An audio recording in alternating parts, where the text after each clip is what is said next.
تطلع. لا يا الربع. ايه ولا رحمت الشايب كان معتز بيه لأن أنا كبره ولا أكبر بهاليوم الأسود. الشفتكم بيه ما يوجهني إلا خباط. بالريو من جد ما معتز بيه. بالريو. ايه الريوق خباط. ايه والقدا خباط. العشاء خباط.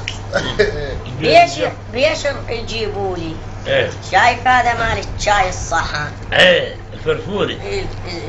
الفرفوري مدري. ايه المهم يجيبوا لي خباز 3 وجبات. ايه وداروا القزرة الا ما داروا القزرة. ايه وداروا كبير العائلة. ايه كبير العائلة أبو عزيز. يوم قال لي الحجي جابوا لي خبازات. الحجي ايش قال لي؟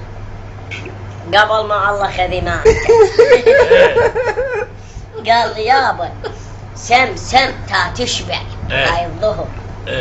قلت له يابا اسمي علي شو الشياطين تجي على صحن الخباز ما تروح الزيتون البركة هاي مطاعم راقية اللي يجون يطيرون من قدام الخبازات هاي لا ياكلهن شيطان ولا ياكلهن آدمي.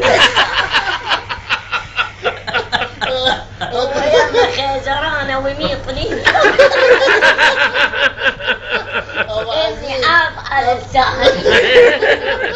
أبو عزيز إن الخبازات كلها ينقصن ب60. أقول لك آسيات حتألوك بين ساعة ما خلصت. وقول لي يابا سمي تا تشبع. ششبع أنا قطعات مصاريف.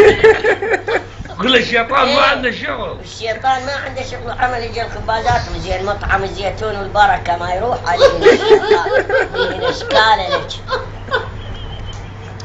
قاولين.